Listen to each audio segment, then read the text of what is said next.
Hey guys, welcome back to my channel. So di video kali ni, jom kita review Saturday Aeroblade yang harga RM22.90. Kita ada 1 mega poster, 1 poster tambahan, 3 kad tambahan, 1 special, 3 kad awesome, 1 HP marker, 1 cara bermain, 1 arena mat. Bahagian kiri, bahagian kanan, harga dia kat bawah tu RM22.90. So jom kita tengok apa ada. So kita ada arena mat, tapi kita ada kad dia. Okay. So kita tengok kita ada kad apa guys. First kita ada kita ada Bobo Boy Frostfire. Wow, saya ingatkan Bobo Blaze. So ini dia punya latar belakang macam tumbukan api beku tu. So dia punya efek dia kita skip je, sorry. Kalau korang ada, korang baca. Kita ada kad sokongan Tok Abah Kopitiam, Kuputeri, Maharaja dan Ramos.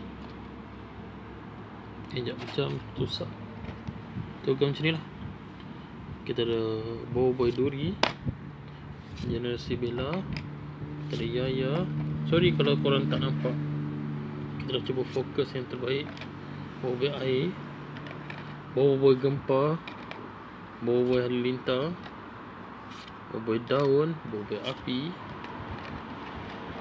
General Cikala, Boboiboy Ais, Panglima Yanari, Adudu dan Mecha Pro, kad sokongan Mas Gardu, General Lalat Muskida, Boboiboy Blaze.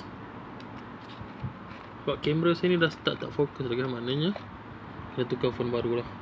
Maripos, Alpha Tembesar, AR Rosaksa untuk tendor breaker, Boboiboy Ice, Boboiboy Gempa, General Karumbang dikawal oleh Maharaja Ramos dengan lampu bot. Okay.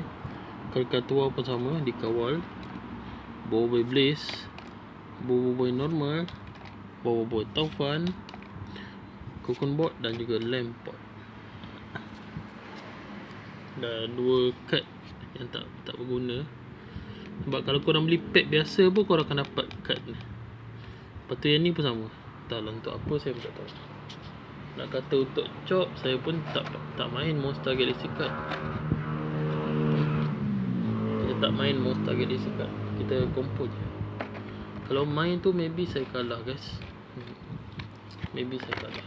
Macam tiba-tiba Ching menang, lepas tu orang tu dapat SR, AR, lepas tu 1 medal, saya dapat